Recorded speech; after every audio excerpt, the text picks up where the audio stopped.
Welcome, my friend, to Defining Moments Vlogs. This is Jennifer Packham. Have you ever had a defining moment that shattered you? Maybe it left you to piece together your life in a way that you never thought would be. In these vlogs, I share my experiences from my journals about my life-altering defining moments and the wisdom I've gained from them. I hope they bring you renewed possibilities, clarity and faith, and hope in your toughest moments. This is vlog episode 34. Next to when my husband fell, the year of 2004 was one of the hardest years of my life. I won't go into a lot of the details in these vlogs anymore, but just let me say that 2004 had additional challenges, including my husband attempting to leave our family and ending up in a mental hospital for many days. When he came home a few days later, I again walked the 50-20. That's walking 50 miles within 20 hours. I certainly was not prepared physically, but it felt so good just to walk and think and move, even though when I came home I was very sick and it took a while to recover. I wrote in my journal that I felt it wasn't hard at all, since I felt I had walked an emotional marathon every day for a very long time.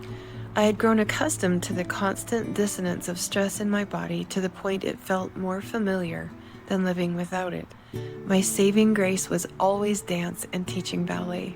Whenever I was in the studio, I felt like I was in a space and time apart from reality, and I was able to escape life for a while, sort of like watching a movie in a theater. To dance for me is to feel. To dance is to live. It has been such an incredible blessing in my life. There were so many countless times when I didn't think I could possibly survive.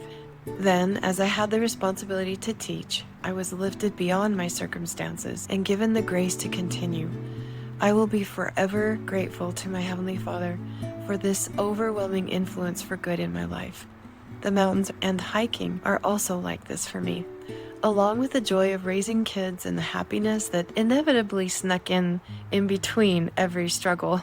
The years of 2004 and 2005 were filled with unique challenges. Trying to convince my husband not to leave our family, and I was having heart problems because of the pain I was consistently feeling. But the test proved inconclusive. Of course, there were continued repercussions with my children, but there were a few very particular situations involving family members that were each so extreme it was hard to believe they were true. I remember feeling my life seemed like a soap opera and that it couldn't possibly get any worse until it would. And it did.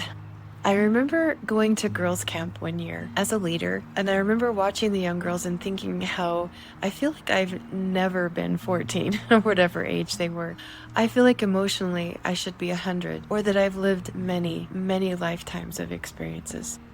In this vlog, I would love to share one of the most spiritual experiences of my life with the hope it may help someone else hearing this. At the time, I was reading in my great-great-grandfather's journal. He wrote about how he felt he'd been blessed with this angel of protection.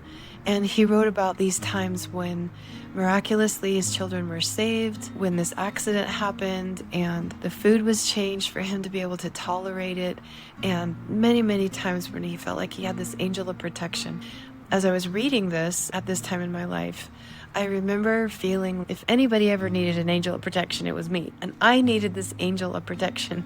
And I felt this so strong. I went up to my closet, I knelt down, and I said a prayer. And in my prayer, I demanded, I said, I need this angel of protection like my great-great-grandfather had right now.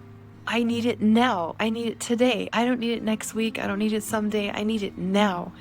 And I prayed that I would be able to have this angel of protection. No sooner had I stopped praying, I felt these words come into my mind from the hymn that says, "Fear not, I am with thee. O be not dismayed. For I am thy God and will still give thee aid. I will strengthen thee, help thee, and cause thee to stand, upheld by my righteous, omnipotent hand." I knew that God was with me, and I was actually pretty shocked when I heard those words. I realized God was there in that moment that I needed him the most. I realized he did hear me, that he was right there listening to my prayer, and I almost felt like my great-great-grandfather was right there with me as well. I was able to say things at that time, that day especially, I had never said before. I knew what to say, I knew how to say it. I felt like I had been inspired at so many different levels. I know that God is with us, and I know that He hears and answers our prayers. There are plenty of times in my life when I actually did not feel like He answered my prayers, when I actually did not feel He was there for me, when I actually didn't feel He heard me. But He is there. He does hear us. And there are so many more times when I have felt Him there, so close, just a breath away, not even that far, and know that He is with us. On April 25th, 2004, I wrote, "The unique nuances of dealing with mental disabilities simply cannot be described with words. It affects those who are around the person with the mental disability similarly, like some infectious disease. From the very beginning, it felt like I was being held underwater.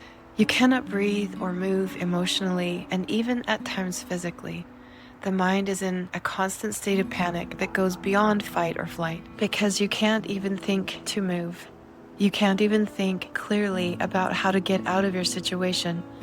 Because, like when you are drowned, your brain starts to shut off as you slowly lose oxygen and die. You are beyond tired, yet sleep constantly evades you because your mind is never at peace, being in a constant confusion frenzy. It is a living hell. It feels like that." In another journal entry response, I wrote, "I was surely held up by ministering angels. With my emotional release of teaching ballet and God, there is no other explanation. It is evident to me now that the adversary was trying to destroy me in any way he could. Overwhelm, anxiety, depression, stress. It reminds me of how we are certainly at war with him, and he plays as mean and evil as he is. It's a serious battle he wages against us, and any foothold or toehold he can get inside of us to feel anything negative, he will do in a millisecond. It reminds me of when Joseph Smith was at the sacred grove and he began praying. I was overcome by an unseen power which had such an astonishing influence over me as to bind my tongue so that I could not speak. Thick darkness gathered around me, and it seemed to me for a time as if I were doomed to sudden destruction of some actual being from the unseen world who had such marvelous power as I had never before felt in any being. He certainly is as real as the ground underneath us and the air we breathe. He will stop at nothing to destroy us. But we have more power than he does, and we can crush his head. It is imperative that we understand these two things. I have felt this way so many times in my life.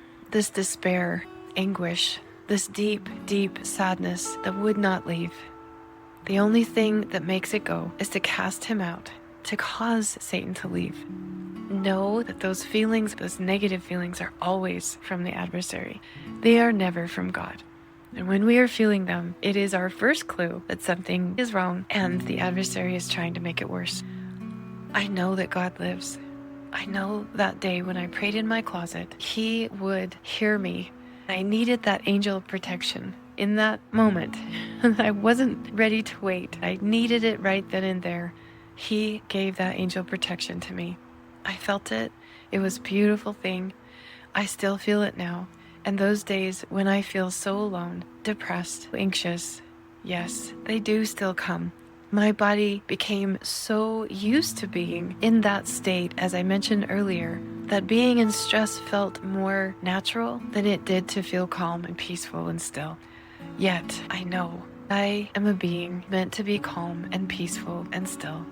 We all are. So don't listen to the adversary when he gives you those other feelings. Just know that's who's bringing it to you.